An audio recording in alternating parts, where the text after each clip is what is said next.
In today's video, I'm going to teach you how to fill a shape with an image in Canva. By the end, you'll know the quick, reliable way to place a photo inside a shape using Canva's built-in frames, so your designs look polished and professional.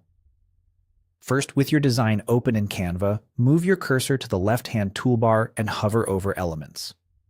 This is your main library for graphics, lines, shapes, stickers, and more. We're heading here because the tool we need is tucked inside this panel.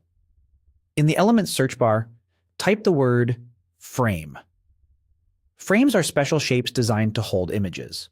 Unlike regular shapes, frames automatically crop your image to their outline, which saves time and keeps everything neatly masked. When the results load, click on the Frames category to filter out everything else. You'll see a variety of options: circles, rectangles with rounded corners, letters, numbers, and more complex silhouettes. Don't worry about choosing the perfect one right away. You can swap frames later using the same steps if you change your mind. Now select a frame you like and drag it onto your canvas.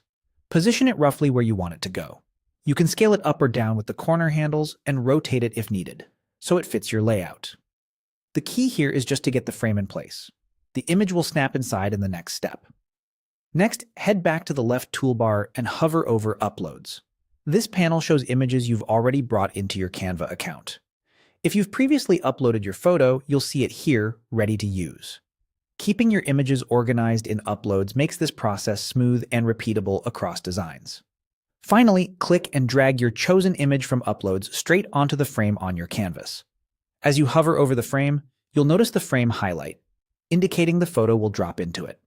Release the mouse, and Canva will automatically fill the frame with your image, perfectly cropped to the frame's shape. If the image doesn't land inside, try dragging directly over the center of the frame until you see the highlight before you let go. That's it. You hovered over elements, searched for and opened frames, placed a frame on your canvas, hovered over uploads, and then dragged your image into the frame to fill it. This simple workflow is ideal for profile pictures, product mockups, and clean social posts. If something looks off, double-check that you used a frame, not a basic shape, and that you dropped the image onto the frame highlight. Thanks for watching, and happy designing.